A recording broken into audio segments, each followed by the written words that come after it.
ഷിമോഗ മിഷനെ പറ്റി 3 നിമിഷങ്ങൾ. 1978 മുതൽ 2024 വരെയുള്ള 46 വർഷങ്ങളെ 3 നിമിഷങ്ങളിലാക്കി ചുരുക്കണം. എന്നെ കാണുകയും കേൾക്കുകയും ചെയ്യുന്നവർക്ക് സ്നേഹവും പുഞ്ചിരിയും അഭിവാദനങ്ങളും. ആദ്യമായി തന്നെ ഞാൻ അനുസ്മരിക്കാൻ ആഗ്രഹിക്കുന്ന കാലഘട്ടത്തെ സ്ഥൂലമായിട്ട് 2 തിരിക്കും. ആകെ 1978 മുതൽ 2024 വരെ, അതായത് 46 വർഷങ്ങൾ. ഇതിനെ വീണ്ടും 2 തിരിക്കാൻ സാധിക്കും. ഭദ്രാവതി രൂപതയുടെ സ്ഥാപനം വരെ, സ്ഥാപനശേഷം. എൻ്റെ ഓർമ്മകൾ 1-ാം ഘട്ടത്തെ ചൂഴ്ന്നുള്ളതായിരിക്കും മിക്കവാറും. ഇതിൽ പിച്ചവച്ച ആദ്യ കാലഘട്ടമുണ്ട്. 2-ാം ഘട്ടം, അതിനെ നമുക്ക് കുത്തൊഴുക്ക് എന്നാണ് വിളിക്കാം.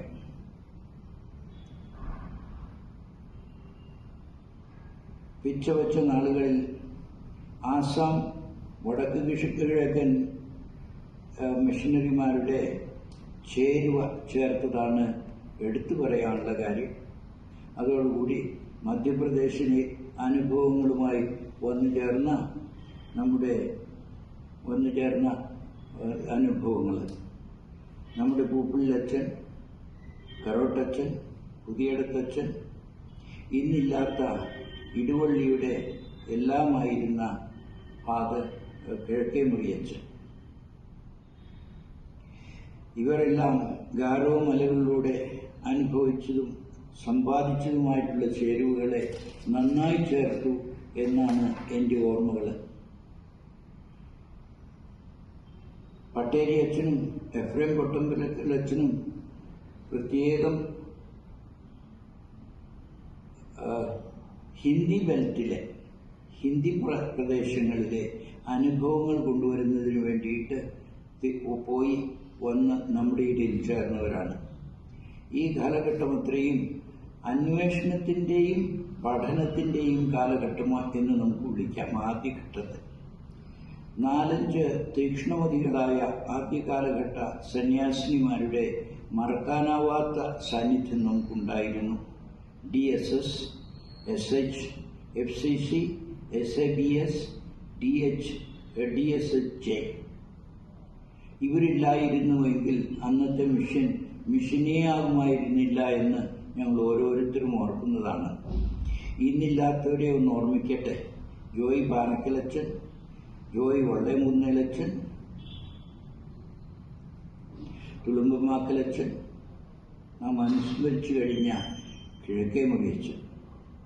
നാം കൈവയ്ക്കാത്ത മേഖലകളില്ലായിരുന്നു 2-ാം ഘട്ടത്തിൽ എന്ന് വേണമെങ്കിൽ നമുക്ക് വിശേഷിപ്പിക്കാൻ സാധിക്കും. കുടിയേറ്റക്കാരുടെ അജപാലനം, പറനിറഞ്ഞു വീണ സാമൂഹ്യ പ്രവർത്തനങ്ങൾ, ആക്ഷനേഡ് ിലൂടെയാണ് നമ്മുടെ മിഷനറിമാര്, നമ്മുടെ സഹോദരിമാര് ശാസ്ത്രീയമായിട്ടുള്ള സാമൂഹ്യ പ്രവർത്തനം പഠിച്ചതും പ്രയോഗിച്ചതും.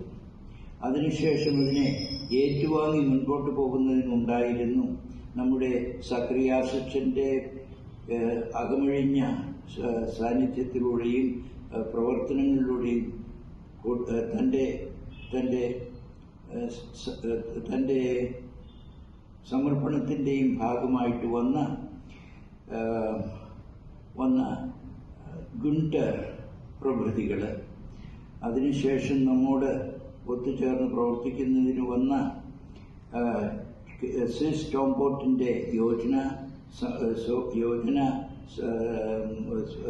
യോജന സന്നദ്ധ സംഘടന,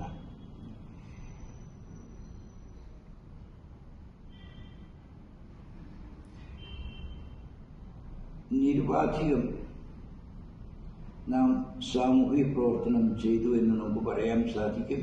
വിദ്യാഭ്യാസപരമായും അതിലും അനൗപചാരിക മേഖലയ്ക്ക് നാം കൊടുത്ത സാന്നിധ്യം വളരെയേറെയായിരുന്നു.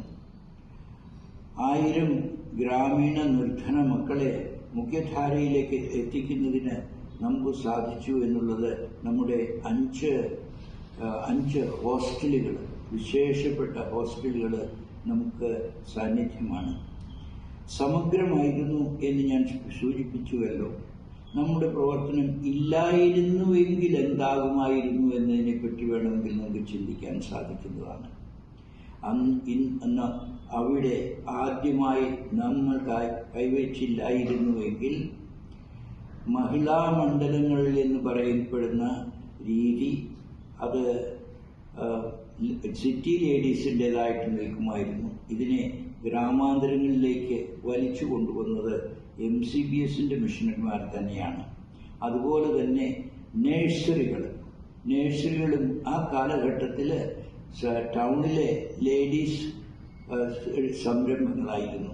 അതിനെയും വലിച്ച് നാം ഗ്രാമാന്തരങ്ങളിലേക്ക് കൊണ്ടുവരികയും ഒരു കാലത്ത് 75ഓളം ഗ്രാമീണ ശിശുവിഹാരങ്ങൾ നടത്തുന്നതിനും അതിലേക്ക്